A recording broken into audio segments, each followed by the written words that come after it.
the people who are listening can't, but occasionally I can tell you know exactly what I mean, and other times I see your face go, what the fuck is she talking about?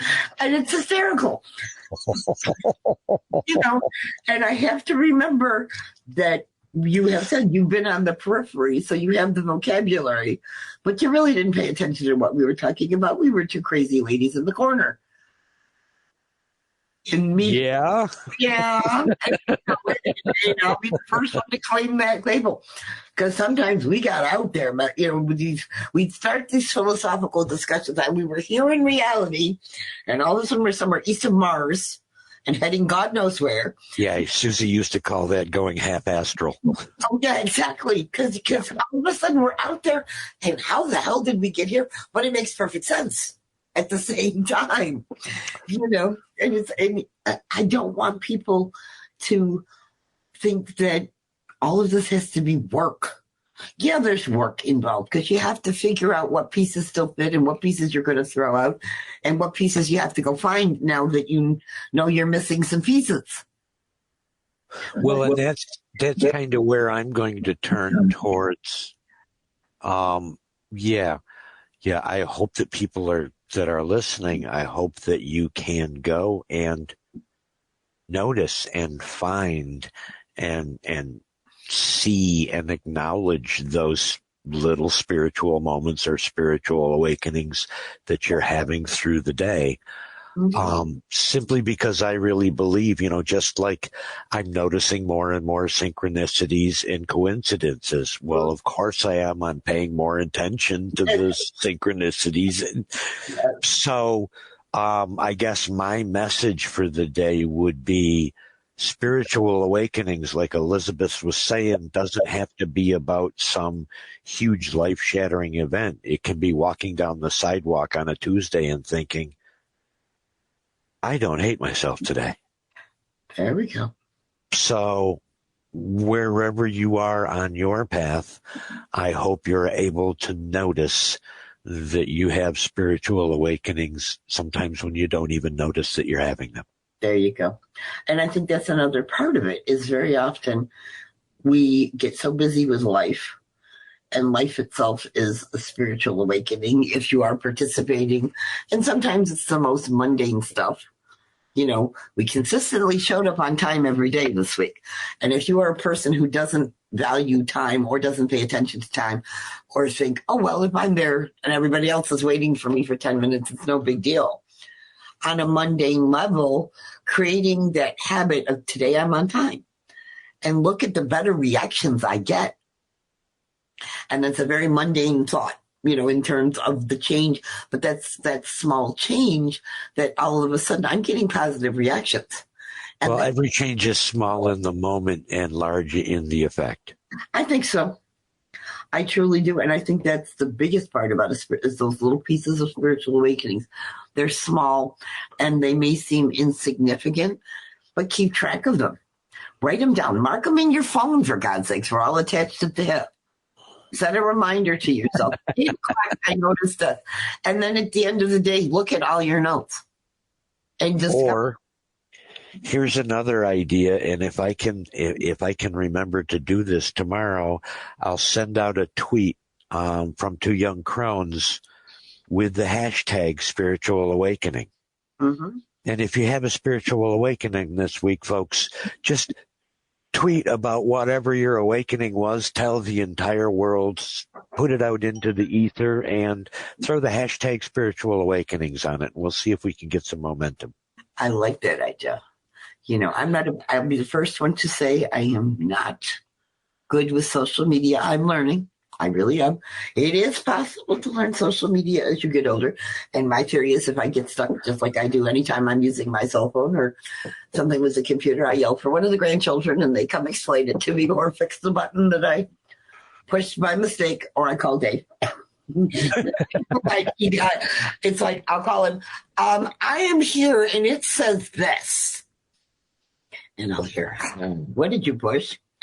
And I said, if I backtrack, I did this, and then I did. I says, okay, now here's what you do to fix it. And we can actually label that as a spiritual awakening, just for the record. Oh yeah, because I am learning stuff. And I think that's the biggest part about spiritual awakening is it doesn't matter how old you are. If you keep that desire to learn stuff, and we can be about whatever you want.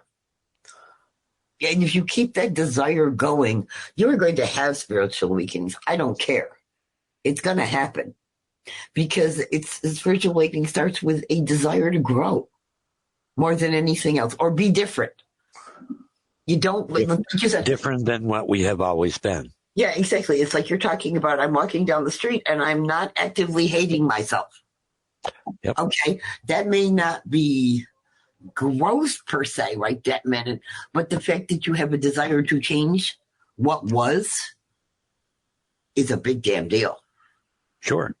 And that is, regardless of what, we all have those committees in our head, let's be honest. We all do. Yep. We all have those committees, and I have learned for a whole lot of work that there are certain committee members who I need to tell to sit down and shut the fuck up on a regular basis. And I don't always win. But a lot of the time I catch myself a lot sooner with that. When the committee starts getting loud, I'll be like, wait a minute, why am I listening to the committee? And then I usually don't have a good answer. And then I can stop and say, all right, why am I making myself crazy over this? And it's usually something I can't do anything about. You just led to actually another one of my recent spiritual awakenings. So, yes. Wonderful setup there.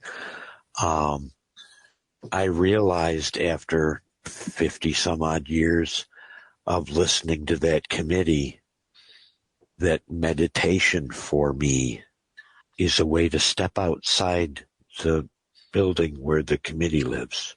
Yeah, I know. I can actually, just for a few minutes at a time, go to where they can't whisper in my ear.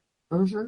And so just as a metaphor for what I've been able to achieve with meditation, it's been my ability to step away from the monkey mind and the circle of voices and, all of the other stuff that comes with that. Mm-hmm. So there again, it's nice to have those spiritual awakenings, and they inevitably are going to help us grow.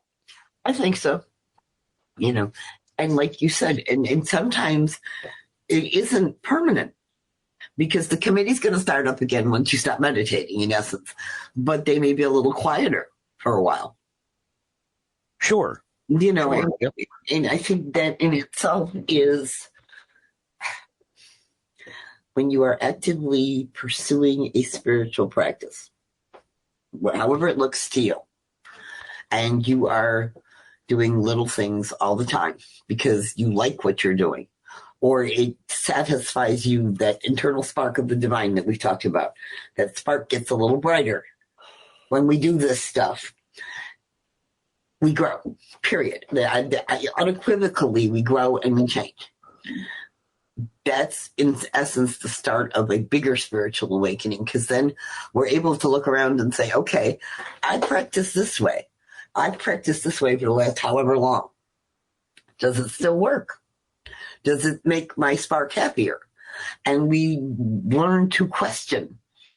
And I think that's a big part of the practice of the path and of witchcraft, is we don't settle. We don't automatically have somebody else say, this is the way we do this. We back in the room going, why? Well, and we grow to a point where we recognize that I don't have to be exactly who I was or practice exactly the way I did yesterday. No, that's the whole point. And that is a, for want of a better word, it's proof of growth. Because sometimes I know for me, this is me now, sometimes for me to grow, I have to be able to see that I grew to where I am now.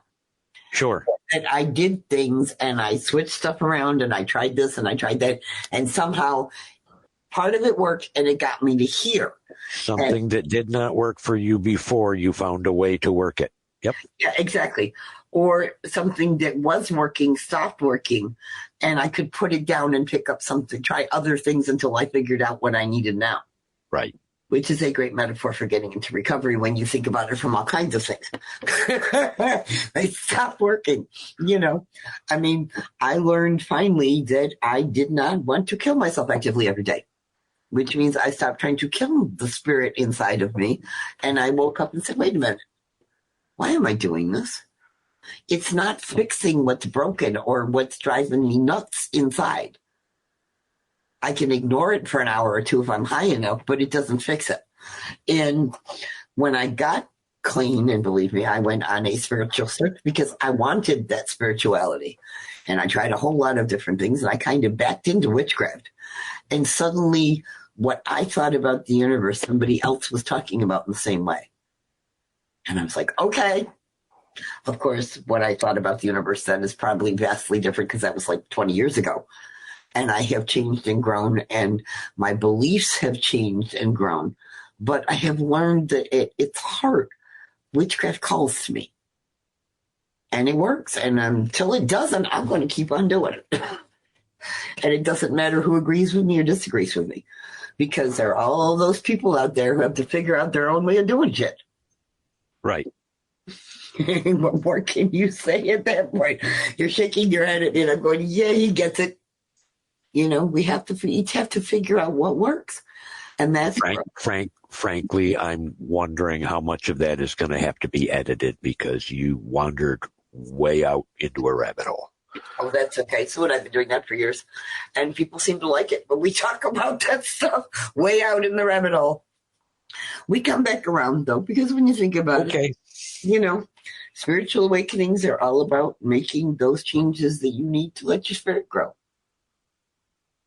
Period. At its most basic. And they happen all the time. And they don't have to be dramatic. Though they're fun when they are. At least momentarily, you know. But like you said, it's enough to acknowledge that I'm thinking good thoughts and I'm having a good day today. Sure, that's growth. That's growth. Come on. You know. And growth lets you, and for me, at least, growth encourages more growth because you like how you feel when you get to that next level. It's like you said you were an E4 and you worked at it so you could be an E5. And now I'm an E5. Okay, where do I want to go next? And it's witchcraft at least, it's a whole bunch of fun figuring out where you're going next. Because usually there isn't somebody there to tell you you should do this. I don't know. My experience was there was always an awful lot of people that were trying to tell me what I should do. And I started to develop the best of my spirituality when I started listening to me. Exactly. I think we just said the same thing. I think so. Yeah. It's when we listen to that little voice inside that says, this is what you need to do. And if we go out and do it, that's when we get the most growth out of anything.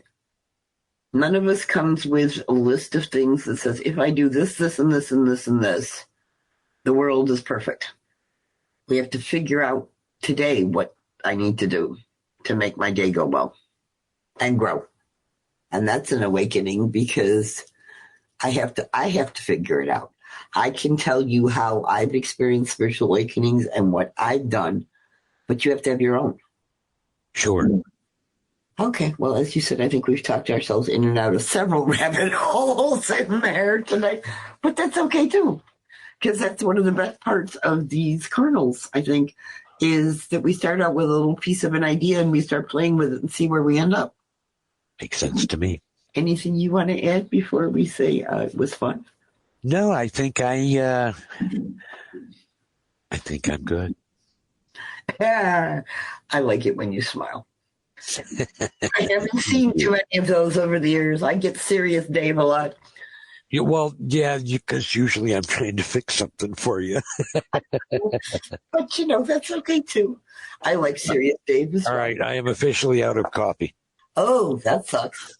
But I'm glad. Yeah, it reminds me, too. I am, too. But we hope you've enjoyed our ramblings for yet another topic. Sure. hang around for the rest of the podcast where we actually might have a semi-script and teach you a little bit about some of our other stuff. And we'll see you again soon with another. Yeah, look for those moments when you think of our conversation